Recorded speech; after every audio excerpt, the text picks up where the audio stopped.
Now, Alex, you know what the old saying is: the more things change, the more they stay the same. And that's exactly what we got this NFL season, for an unprecedented season where everything that was going wrong looked like it did go wrong. We had for Christ's sake, we had a scout team wide receiver playing quarterback in the National Football League. So this crazy, insane year. But of course, doesn't matter how crazy the year is, doesn't matter how unprecedented anything is, Tom Brady wins the Super Bowl. I honestly cannot believe. I mean, I went down an absolute rabbit hole with all like the Tom Brady stats of he's gone to half the Super Bowls this decade. He's now Mm-hmm. won a third of the Super Bowls in this decade or in the 21st century. He has more Super Bowl appearances than like the next greatest quarterbacks, like all combined together. More Super Bowls than every other single team. I mean, literally every single rabbit hole I can go down with Tom Brady. And disclaimer: this is a guy that's had an autographed Tom Brady framed jersey hanging over his bed since he was 8 years old. So you're probably not talking to the Oh most boy. unbiased fan Oh here, but boy. it honestly it makes me sick to my stomach that the whole year, and I know we're going to get into this later, but this whole year I didn't just doubt Tom Brady. I doubted this whole Bucs team. I thought they were a fraud. I thought they were just the on paper darlings. I got deceived by Tom Brady's last year, but at the end of the day, no matter what changes in the world, no matter what changes on the football field, no matter who comes into the league, who comes out of the league, one fact remains the same, in that Tom Brady is going to be under those bright lights come January, come February, and he's most likely going to be holding the trophy. Yeah. And that just brings joy to my heart as a Tom Brady fan, but more just as a football fan. It's just the ultimate warming feeling for a really, really tough 2020 Is is it? just that Is Tom it? Brady little cherry. Oh, it is. Oh, I just you are rubbing in hard right now. But you know what they say, I gave Alex? you my It, disclaimer. I gave you it's. the I disclaimer. know I'm okay with that. But you got death. So three things are guaranteed in life: death, taxes, and Tom Brady at least making the Super Bowl, if not winning the whole damn thing. But of course, I'm your host, Ross Allen. I am joined alongside by AK Alexander Kropp, and we're here to break down the Super Bowl of the 2020-2021 season. But of course, before we get into things, just want to tell you about Thrive Fantasy. Of course, we got a special offer going on with them. If you use our promo code fourth and long, that's the number 4 THANDLONG, you get if you deposit at least $20 onto your account, they'll match you up to $50. So that's potentially 50 free dollars right there. I know the NFL season just ended, but Whoa, we still got the NBA, we still got the NHL, the MLB's about to start coming back up. soon. Oh So, yeah, still a bunch of time. NHL. Yeah. Come on, man. We Still a got bunch of time to get you your money. So go get that done. Also, we just released one of our most recent interviews. Mike Russell, a professional boxer and the sparring partner of none other than the Iron Mike Tyson. Great guy, great interview. So go check that one out now on our channel everywhere. But Alex, there's my spiel. And how about we just get into the Super Bowl, okay? Because if I'm just going to tell you right now, my gut feeling about this game is I was just kind of anticlimactic, if I'm going to be honest. I mean, for how much buildup we're having this, it was GOAT versus Junior GOAT. Potentially determine all goatness and just all the animals and farm. Just break out the whole farm here. I never heard the word GOAT used more times than these last 2 weeks. It's been kind of infuriating. I'm just kind of glad. Hopefully, we can just chill on that word. People use Yeah, goat way too much. Let's just stick a little chill. But Patrick Mahomes suffers his first ever career two score or more loss. This is the first in 50 games. Broke none other than Tom Brady's 45 game record of this. And while we got a few things wrong, which we'll get into specifics later, I mean, we're right about a few things. One thing being this Chiefs pass rush. Oh yeah. my gosh. And I mean, just to touch on a couple of things you just said on that first level. First time Patrick Mahomes led NFL offense has ever been held without a touchdown. First time he's ever been held to single digits. Like you said, first time ever losing by two scores. First time ever losing by double digits. All of these stats are crazy, and yet I think one of my biggest takeaways of this game was the people that had to work the hardest during this game were Tony Romo and Jim Nance. Because throughout the entire game, they had to be like, I don't know, Jim, this Chiefs offense, they could turn it on whenever you need to. And it's like, I don't know, just like obviously after the first half ended, you knew the game was pretty close to being over. There wasn't many points in the second half where it was like, if they just get this, then they're back in the game. No, they were out of it for a long time. And even after that first drive where they got held to a field goal, it's like you couldn't even punch that one into the end zone. And then Leonard Fournette goes down, rips off that big touchdown run. And that was just the nail in the coffin. The Chiefs had no rhythm at all. People were dropping balls. That first half play, after the big fourth and goal stop by Daniel Sorensen there. Thought that was going to be a momentum changer. You thought it was. You had 1st and 10 from the their own one. Tyreek Hill gets that. He freaking juke moves. Him with the ball in his hands is the most ridiculous thing I've ever seen. He's like a little water bug out there just floating over the water. Just, whenever he wants to go down, that's when he goes down. The defense doesn't dictate that. It's just whenever he wants to go down. But then you had Travis Kelce with that massive drop on the right sideline on the third and long. That was the killer for me, is they were down one score. They could have driven down the field, gone up 10-7, brought it closer to 7-6, but Travis Kelce drops that ball. You could see the whole offense just get deflated. Tommy Townsend has a great punt, holding, shanks the next punt, and then your Chiefs get another stop to hold the Bucs to a field goal, offsides. Horrible sequence of 5 minutes there, and from that point on, just the game was just had no energy. It was lopsided the entire time. Everything, I just feel like the Chiefs were out schemed. They were out hustled. Their mental focus was horrible in the first half. You had dumb plays on defense. You had Chris Jones losing his cool. You had Tyrann Mathieu losing his cool. All these players just could not figure it out, and it was just crazy to watch. Is that just a Tom Brady effect? Tom Brady, not only does he play good football himself, but it's almost like he causes his opponents to play poorly. It's like this weird kind of aura he has around him. You just took the words out of my. It's the aura of perfection that just weighs heavily on the opposing team, and it's like they know they cannot make a mistake. And here's the difference: Chiefs last year, Chiefs in their whole run up to the Super Bowl, they weren't going against a Tom Brady. They were going against. I mean, obviously Deshaun Watson's a great quarterback, but he hasn't proven anything in the playoffs. No. And that whole even if Texans the few times he has made the playoffs, unfortunately, because he's stuck on the Texans, at least for now. I mean, if we're going to be honest, looks like for the foreseeable future, because they kind of make adamant they don't want to change him, but that's the situation.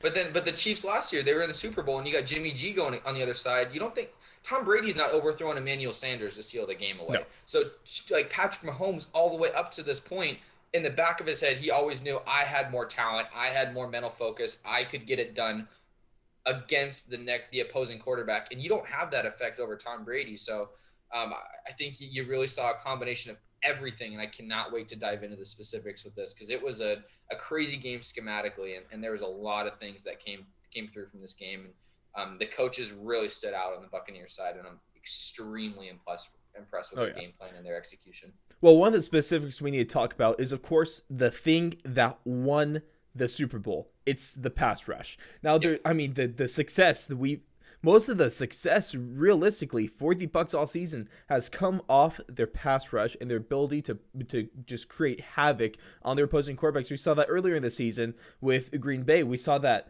against Green Bay the second time. We saw that against the Saints in the playoffs. We saw that against the Washington football team in the playoffs.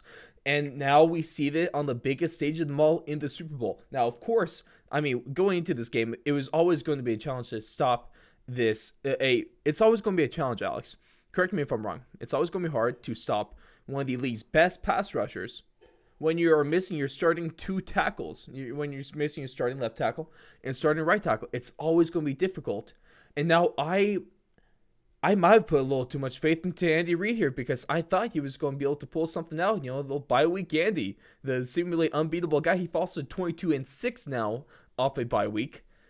And I thought their offense was going to be able to find a way to get around this, because they're just that damn good. But no, when you guys got guys like Devin White, which is his name, keep that in your head right now, because I will be bringing that up later in the show about him, because I got something to say. When you got Shaq Barrett, who of course is undefeated now, 2-0 in Super Bowls, going from his Bronco days in Super Bowl 50, now he's undefeated in Super Bowl 55. And yeah, JPP causing havoc. I mean, Patrick Mahomes had nowhere to go. They brought out the stats. Patrick Mahomes ran nearly 500 yards just to avoid the pass rush. But Crazy. 38 quarterback pressures. Chiefs had 5. The Bucs had 3 sacks and 5 tackles for loss. They were all over this offensive line, and they had 0 answers, either personnel-wise or scheme-wise. Yep. So a couple things here. Craziest stat of the day. Bucs 38 quarterback pressures, Chiefs 5. That's so telling right there. B, I think Devin White is the most talented linebacker since Lawrence Thomas. And I don't think it's close. He is so freaking good in every single aspect of defense. It blows my mind. He runs a 4.40. He's strong as an ox. He's quick. He's so freaking smart. He diagnoses plays. His instincts are off the charts. He knows how to shed blocks. He can play in coverage. He can play man-to-man. He can go cover the back out of the backfield. He can blitz like an outside linebacker. He is just so freaking talented. I think with Devin White there anchoring that defense, it doesn't matter who you put with him. I mean, and he's had Levante David, who's one of the most successful middle linebackers of this generation, to coach. A guy that's now calling to be the highest paid linebacker in the league. You can make a case. It's crazy how talented he is. Next thing I wanted to touch on here was in that first drive where Kansas City was driving a little bit, you knew something was going to go completely wrong when the only offense that the Chiefs had was Patrick Mahomes snap the ball, run for his life, run for a first down. That is not sustainable. Would that happen like 2-3 times in a row? It happened for the whole first drive. All the first downs, I think, were him running the ball. And it's like the Bucs did something, and I think we're going to touch on this in our next segment here, so I'll save it for that. But this Bucs secondary, they schemed something up. They schemed something up real well, and I'll let you touch on that and lead us into it, but I got some takes on that one too. Of course you do. Now, are we talking about, I mean, it might be one thing. Honestly, I'm gonna come completely clean with my faults, because it's the end of the year. There's nothing like what things like a lot of sports shows, what they fail to do is they fail to kind of actually admit that they were wrong. And we don't do that here, especially not with you, Ron, Alex, because you're really good at checking me. I'm good at checking you, but we're going to get to this. But one of the things we might have at least underestimated, this Bucs secondary is way better than I thought they were going to be. They totally outperformed any of my expectations, holding Patrick Mahomes to 270 yards, to no touchdowns, to 2 interceptions. And, I mean, They got good yards. I mean, 73 yards for Hill and 133 yards for Travis Kelce. Those are good numbers. But the most important thing, they kept him out of the end zone. And that was about it that they got offensively. I mean, this Bucs secondary, and we'll talk about the coaches a little more, but this defensive scheme, fantastic. Fantastic from the Bucs right here. I was actually just straight up almost astonished. It maybe is astonished too big of a word for this, or is it just the right way to describe how you felt? So for those of people on the podcast, I won't get this visual, but I just had to go get a prop here because what'd you get? You mentioned Travis Kelce and Tyreek Hill, and what they were, those are called garbage yards, my friend. They are not real yards. The whole day, this Bucs secondary shut down. Please, if you guys are just listening to this, of course, thank you for the streams on the Spotify, Apple Podcasts, anywhere you get your podcasts. But Alex just got up. I had no idea he was going to do this. No. He went over it. He brought like this little box on screen, and he pulled it out, and it's a trash can. It's a trash can because those are garbage yards. In the first half, Patrick Mahomes barely broke 100 yards. At one point, he was 3 for 13 for 23 yards or something like that. They shut this offense down. Well, he was like 2 for 10 at one point. Yeah. No completions on third down. They did it a couple ways. It always helps the secondary when you have a defensive line that is eating the offensive line's lunch every single play. Yes. But the problem that the Bucs had last game when Tyreek Hill had 200 and something yards in the first quarter was they played off of him. They never pressured him. They were so worried about him getting beat deep. But the reality is with Tyreek Hill, it does not matter how far you play off. If he gets ahead of steam, you are never catching him. No. If you ever turn your hips late as a defensive back, you're never catching him. What they did that was so freaking smart by Todd Bowles was they had all of their corners press up on their skilled position players. But with a huge caveat that they had Antoine Winfield Jr. and Jordan Whitehead both playing about 16 to 18 yards off of the line of scrimmage in a very, very deep half-field look. So they had either a cover 2, a cover 3, or a cover 1 look the entire game. But the key to that was every single time they had the line of scrimmage press. They never let these guys get off a free release. So when you have someone underneath pressing these receivers, being physical with them right off the line, and you have these super athletic, uber athletic safeties covering half fields already with so much depth, the only way you can beat this team is throughout the middle and trying to find holes in the zone. And that's what's great about Patrick Mahomes, but he cannot do that if he does not have time to throw and find those zones. And every single time he snaps the ball and runs around, that completely shifts the offense, that completely shifts the defense. You no longer have your zone beaters where, you have a cover 2, so your holes are in the middle and on the wide sides behind the corners. You don't have those anymore because when you shift the pocket, you shift the entire field. So the Bucs defense, incredibly well done by Todd Bowles by scheming up ways to not allow big plays, by shrinking the pocket, by causing Patrick Mahomes to move around the field, jamming those receivers, playing those DBs deep. And I'm going to give a huge shout out to Levante David because he manhandled Travis Kelce this entire game. He did not get open in the middle of the field. He was getting every single catch he had. It was a box out catch or a super bad or a super hard contested catch. He was causing Kelce to drop balls. He played so well. Devin White played extremely well. Shaq Barrett, Jordan Whitehead, Antoine Winfield, Carlton Davis did not give up a catch for the first half. He played incredible. This was the same guy that got torched by Tyreek Hill. Yeah. And you know what Todd Bowles told Carlton Davis? He said, trust in yourself. Go up, press him, use your hands, be physical. You can stay with this guy. You have help over the top. And that's what he did. He shut down those outside receivers. I thought Sammy Watkins would be a bigger addition with 2 weeks off going into it, opening up the field a little bit. Him and Travis Kelce can work the middle, but he was irrelevant. Yeah. Pringle was irrelevant. Hardman was irrelevant.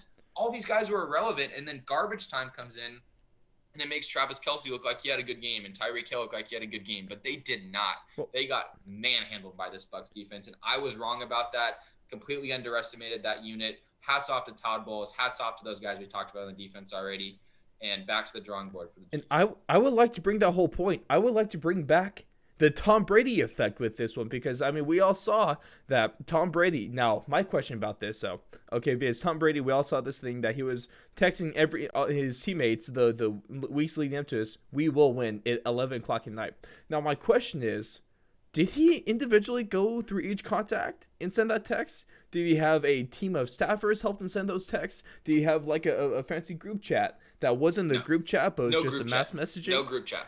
This is individual. The TB12 way. Tom Brady went through every. I bet you he didn't even copy paste. No. That's the Tom Brady effect. He's a freak of nature. Tom Brady is. He is built from a different cloth. He's a cyborg. He's a robot. He's an angel. He's everything. It's that TB12, and what they did, with this whole Tom Brady effect, is that he gave Tom Brady, when he walks into the room, you feel this sense of confidence, and you feel this sense of knowing, hey, we got the man in the room. Greatness. We're going to win this football game. We're going to play well. It doesn't matter what we do. We're going to do it well. And I feel like that loss almost helped them out, too, because they just step in and, like, with how they're playing defense, they're playing aggressive. They're playing like they didn't have anything to lose. They're playing like they couldn't be stopped. They couldn't be beat. They couldn't be outplayed. And that's how you beat the Chiefs, because a lot of people understandably, they're scared of the Chiefs. You're scared of getting beat deep because all these weapons in the best quarterback in the game talent-wise. But I did not see that from the Bucs. And the results show the proof is in the pudding. That's how you beat this Bucs team. But also at the same time, it helps when the most talented quarterback in the league is getting zero help. As you talking about earlier, all these drops. You had Travis Kelce with what a dagger essentially. We had Darrell Williams having the ball bounce off his face mask in the end zone late in the game. Not that that touchdown really would have mattered. It's kind of over, but still, you can't do that. And I mean, running for his life. And then also didn't help. He was playing injured. It wasn't as apparent first. Of course, now we found out that he is getting surgery on his turf toe. But We knew that before the season, before the play, well, before the we Super knew Bowl, that. Well, but early with his mobility, he looked fine. But as we progressed later in that game, you could tell that it was a painful injury. As I mean, he probably had worst case turf toe, but for most athletes, turf toe is not that uncommon of a thing. It seems stupid. It seems like a stupid injury. Oh, a toe.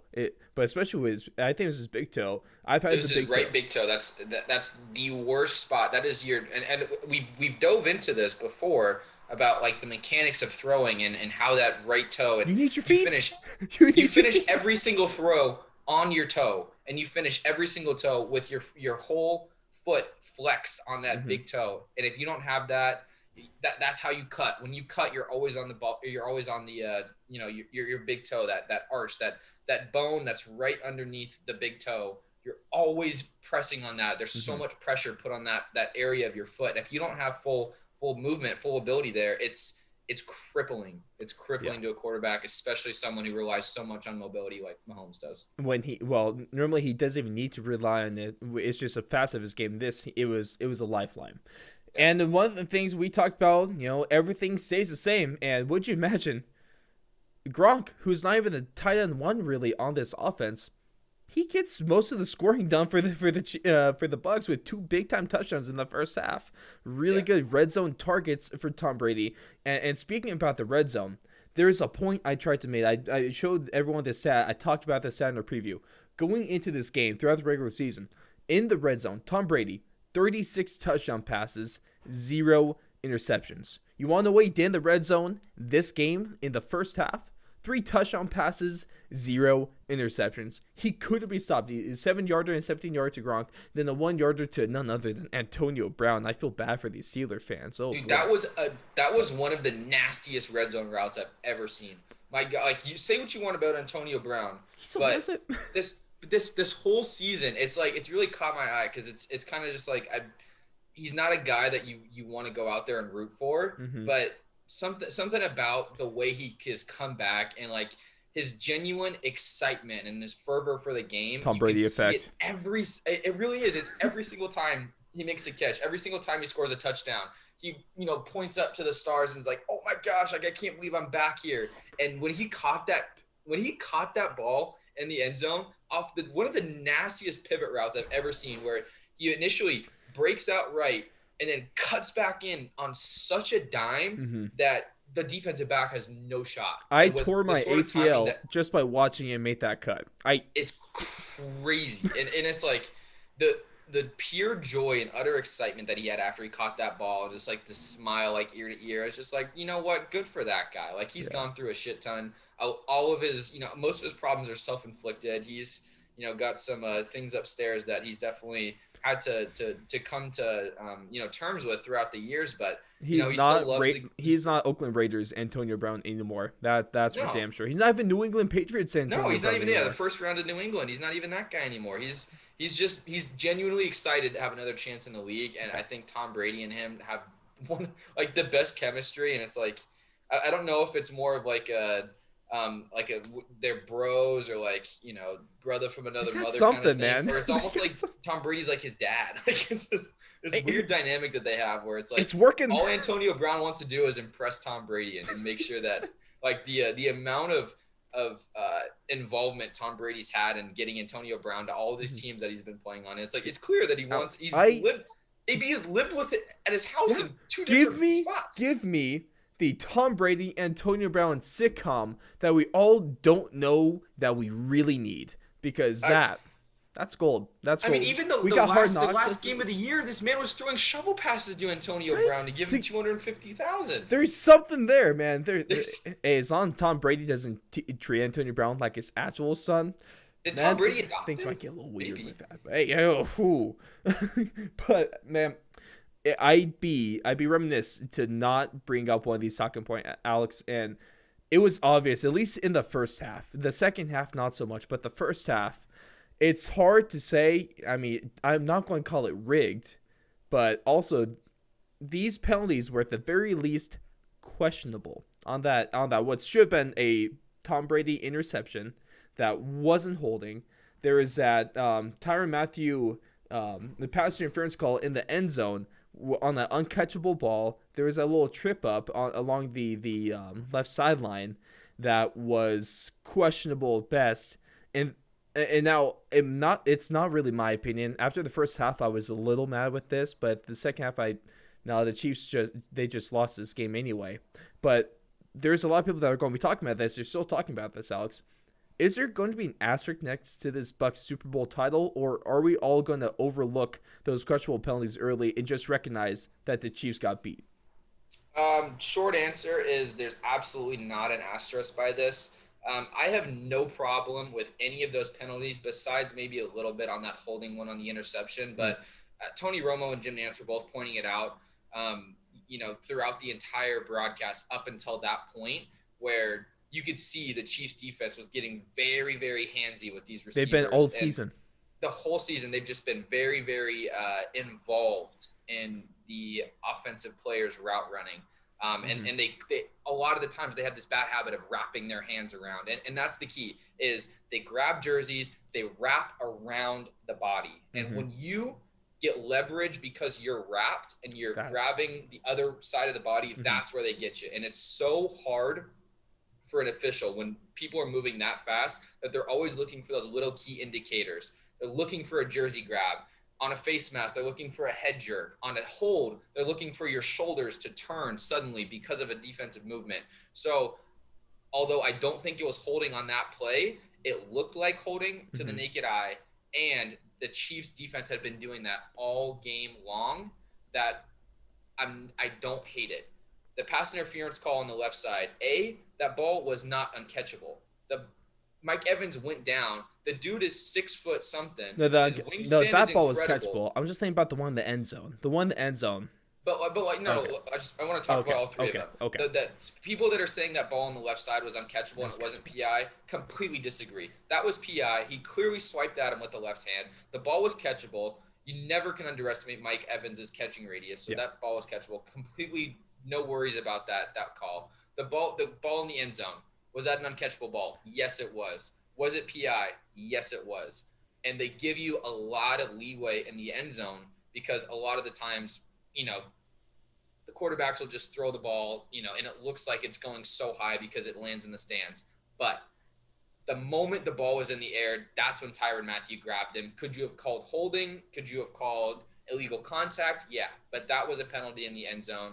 Yeah, it should not have given them the ball at the 1 yard line, but that was a penalty, and I don't hate that call. So I don't think there's an asterisk, and all those calls are warranted because the Chiefs defense was getting super handsy, and they got bit.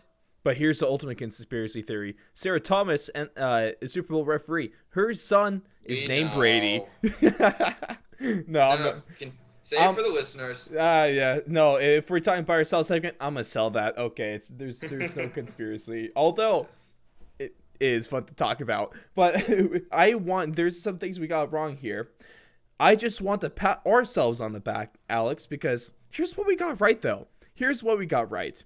My keys to the game, we're talking about Brady and his interception because he was 1-4 in multi-interception games. He stays clean. They win the game.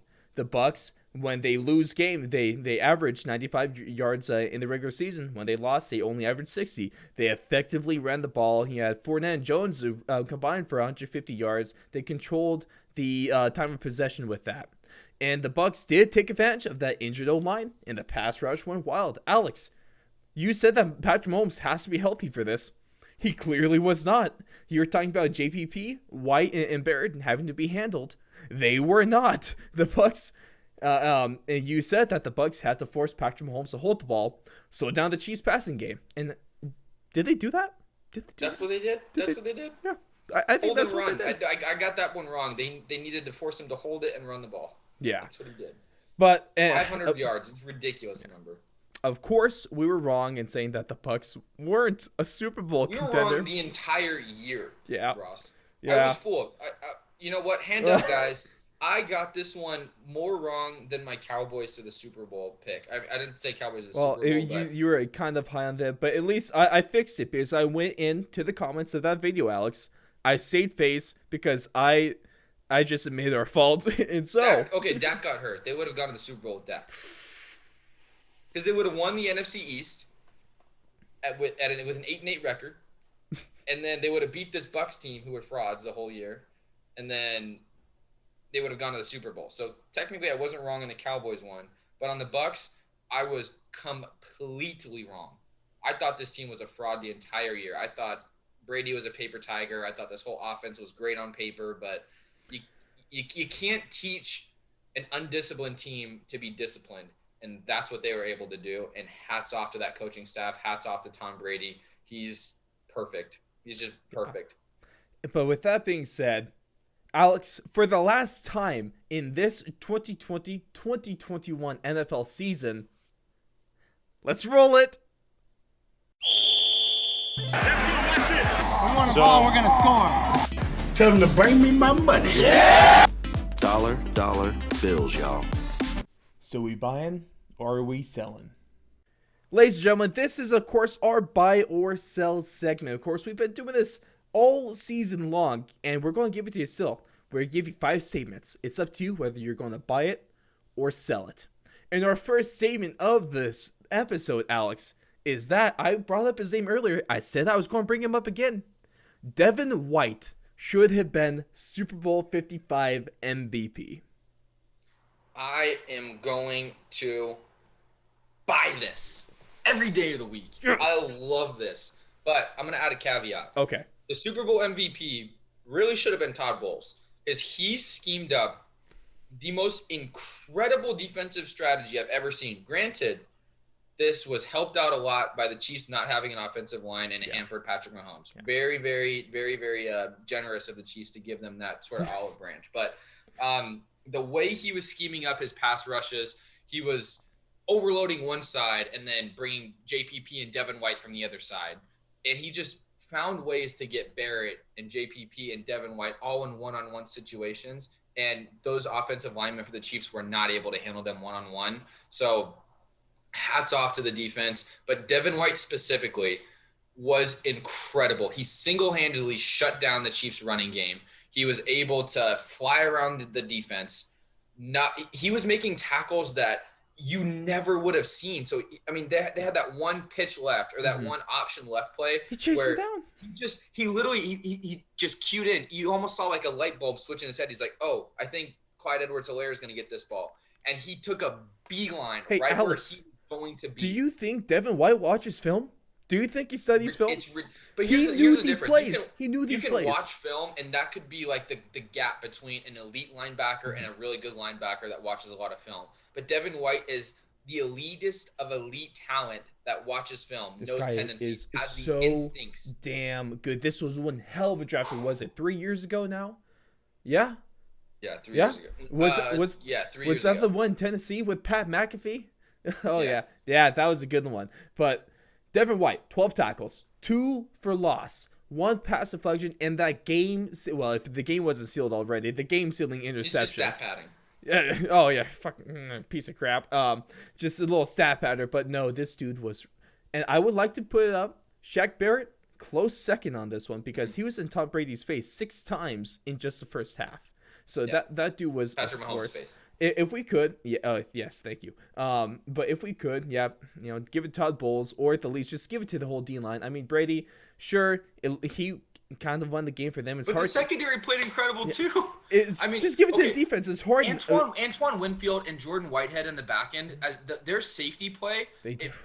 It might not show up in the box score, but they were all over these. Hey Alex, keep this in your mind. Keep this in your mind for us for a later episode. Okay, we're going to compare these defensive Super Bowl performances and actually give a answer for who had the better performance: 2015-16 Broncos, and then the 2020-2021 Bucs. We're going to compare those two, and we're going to get you an answer. But how about the 14-15 Seahawks? Thank you, 14-15 Seahawks. Let's put that there. Those 3 teams. You want to roll with those 3 teams? We'll get to that. And Actually, hold on. I'm going to throw in the 1819 Patriots. Okay. Those a medley of teams. Also for you guys, if you want to compare, just throw it at us, and we'll put it in. Throw in a team. If you think that there was a defense in the last 50 years that played better than any of those 4 teams, drop it in the comments. We'll be happy to dive into it. Oh yeah. I don't think you guys can. I don't think you guys know much about It's all good. And, hey, Alex, I'm just going to give you a gimme right here, okay? Okay. Let's just say that the Bucs coaching staff is underrated. With Bruce Arians, with Todd Bowles, we're just going to buy this one, right? I'm going to completely buy it, and I love that you did not mention Byron Leftwich in this, because I don't think Byron Leftwich does anything in that offense. No. I think it's all Bruce Arians and Yeah. Tom Brady, and Byron Leftwich is just there to hold a play sheet and cover his face. In which he does a fantastic job. Does incredible at it. But yeah, this coaching staff is incredibly underrated, and Todd Bowles is the epitome of horrible head coach, incredible coordinator. He's the Vic Fangio of defensive. I mean, he's basically Vic Fangio. Or let me give you a name in his name. He was a defensive coordinator for the Broncos during the Super Bowl run.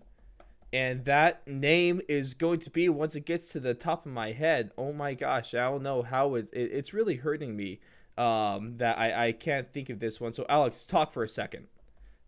So here's what Todd Bowles was able to do. Yes. He was able to look at his first game that they played. He knew that he could not replicate anything like that. But I think he took a ton from that game. And I think he was able to make small adjustments within his own system that was able to put him over the edge and implement that system and completely shut down this Chiefs offense. And that name is Wade Phillips. Fantastic defensive coordinator.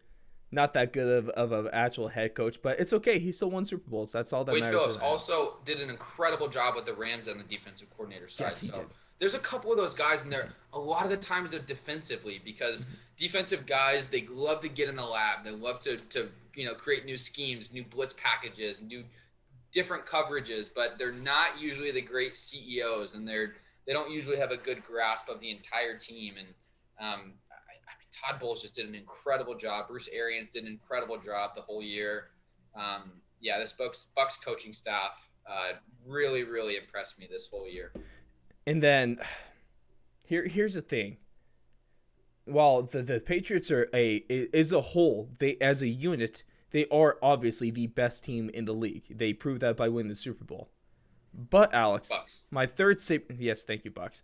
But my statement to you, the third one for the day, is that the Chiefs are still the most talented team in the league. Because I'm going to tell you, based off of pure talent level alone at their positions, a quarterback, at the receiving core, at least offensively, I'm going to tell you that the Chiefs are still the most talented team in the league. Defensively, obviously, it goes to the Bucs. The Bucs are a better team. That's why the Bucs are the better team, is because of that great defense. But I'm still going to give a talent level to the Chiefs. I'm going to buy this statement. So I'm going to do something weird with this statement. Okay. I'm going to sell it because okay.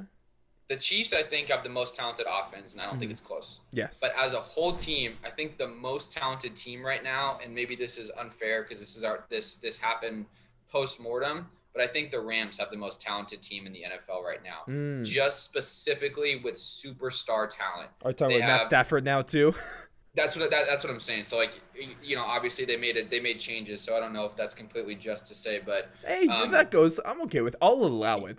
Yeah, Okay. I mean, and the only reason I say that is because from a defensive standpoint and an offensive standpoint, they have not superstars on the offensive side, but elite players at every position. They have a great offensive line.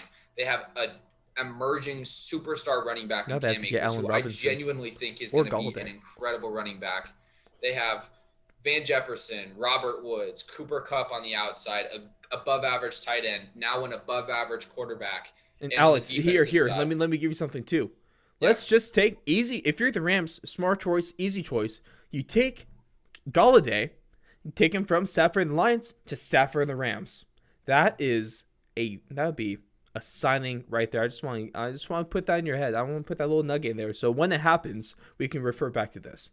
I actually completely disagree with you. I do not think he'd be good in that offense because I don't think that's the way that Sean McVay likes to run his offenses. I don't think he's very, very similar, and this is actually irks me about Kyle Shanahan, but they do not like number one big receivers. They like small, quick, rangy receivers that can do a lot of over routes and pivot routes and go to the slot and do all this stuff. And they don't like that big X receiver who's, your prototypical Which is 6'3", weird. 6'4". It's so weird. It's weird. Shanahan hates him for a fact. McVay, he doesn't really have his closest guy to that is Josh Reynolds, and Josh Reynolds plays on the inside. So I don't think Kenny Golladay would be a great fit on that offense unless Sean McVay changes something on that offense to be more adaptive to it. But yeah, I mean the Chiefs on the offensive side obviously have the most talent. But you guys heard it here first. Alex has officially said that Sean McVay would turn down being able to sign Calvin Johnson to his team. Yeah, he would, honestly. Which is weird. Because he could get more value out of the Cooper Kupps and Robert Woods of the world. Yeah. Who can just be more interchangeable. Because that's the one problem with number one receivers is you have to draw up plays for them. You have to throw the ball to them, and they're not very malleable in an offense. And that's why we saw a little more success at Baker Mayfield once OBJ went down this season. Yeah, and you even see it with Matt LaFleur. It's all these Kyle Shanahan type guys. It's the young coaches. Not Kyle Shanahan.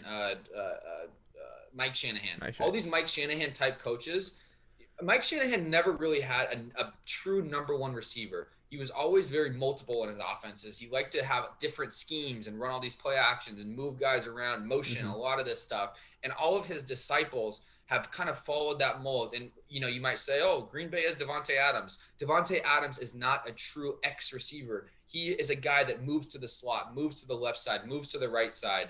Valdez-Scantling and Lazard are more X types receivers, but, they don't have a very prominent role in that offense. So all these guys just have these very multiple, multifaceted receivers. And so that's the only reason I say Kenny Golladay. I don't think would be a great fit on the Rams. That's true. Got a little tangent on there. I apologize, listeners. Hey, it's all no apology. You guys don't get anything. Up. You just get thank you though, because thank you. And then Alex, a guy that you predicted was going to be defensive player of the year. I see your hands on your head with this one, tearing out your hair.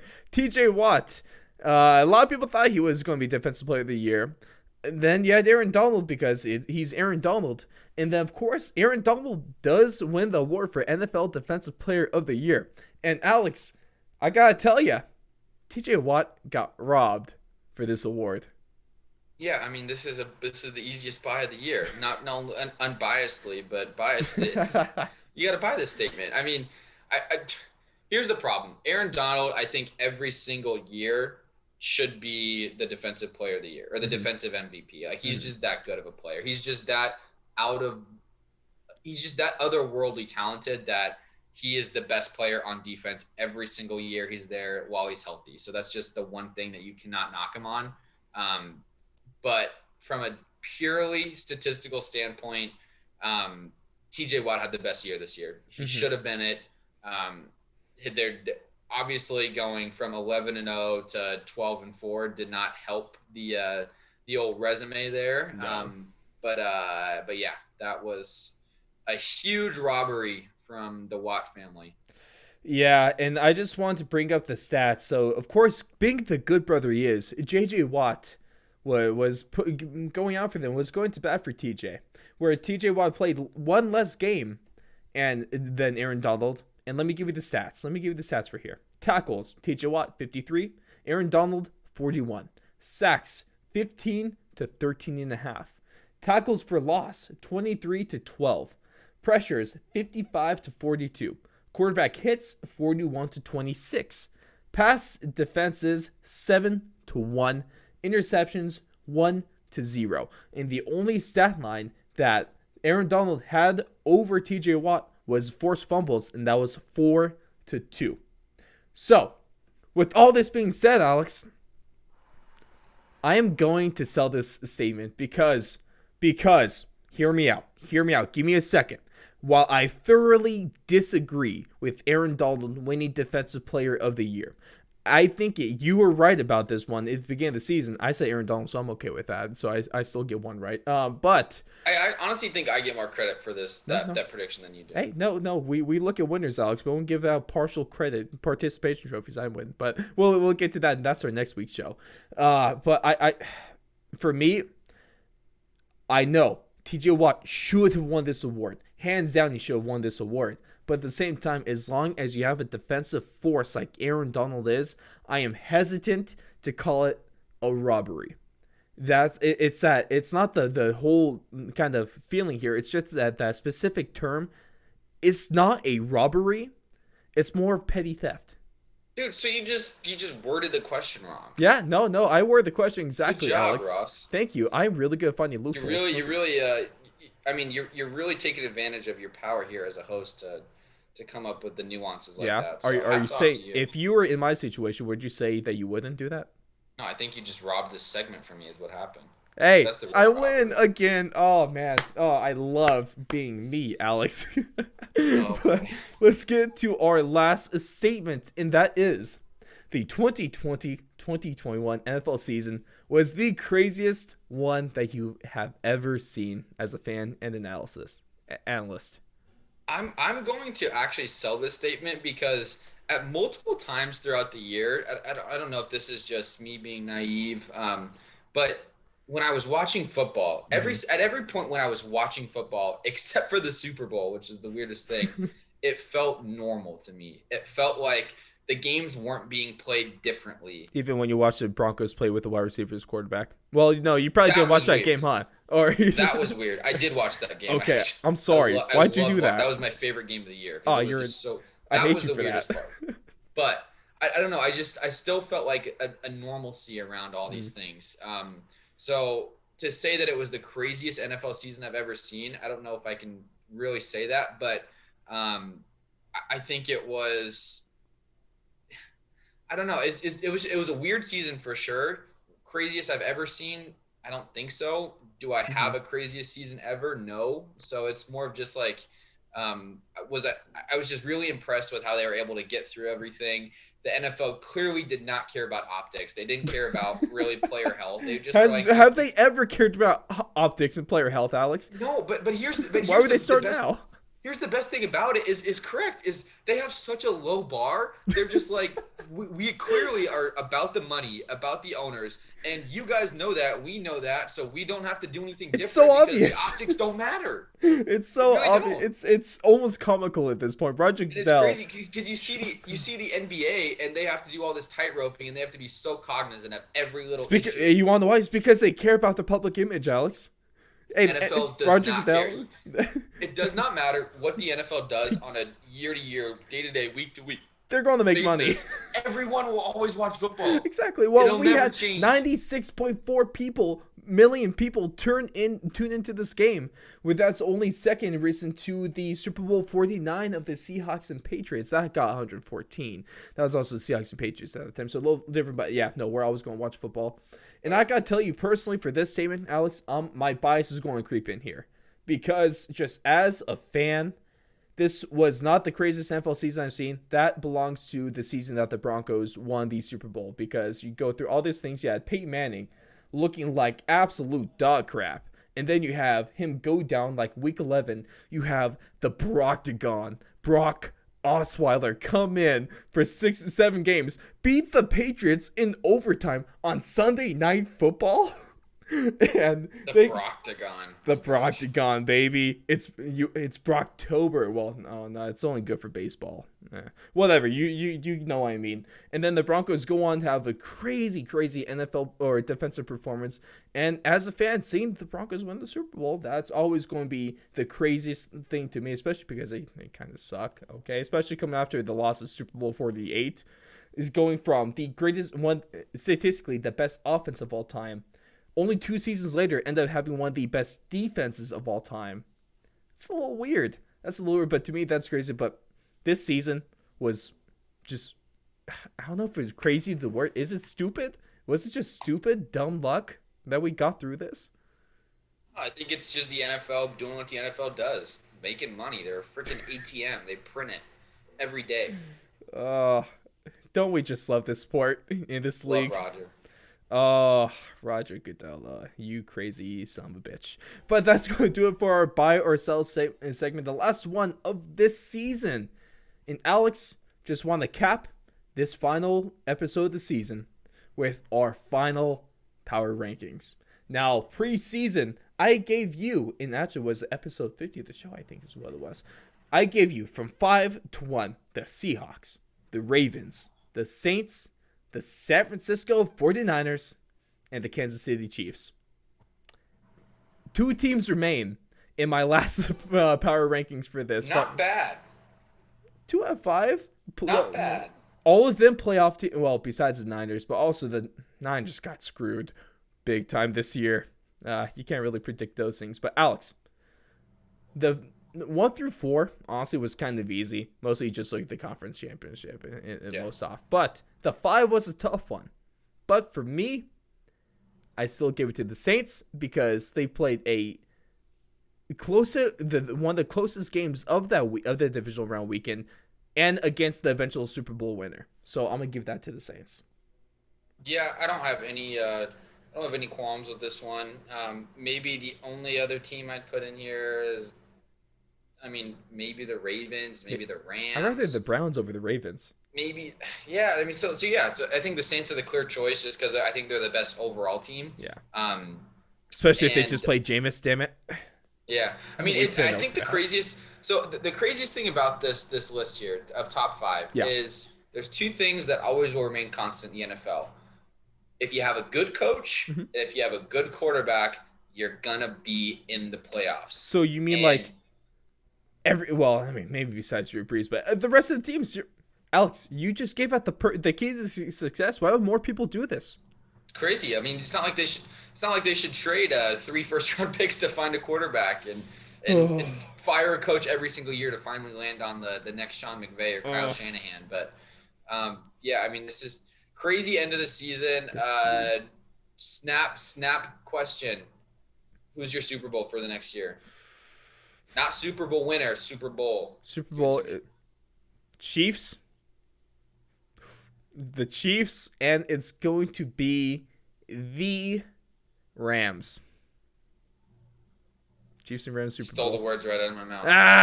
Damn you. That's why you always go first, Alex. That's why you always go first. I'm gonna go Rams versus Chiefs. I'm gonna flip the order on you there. Who has the better record? I actually also think that the Packers got a good chance next year. Yeah, too. they do.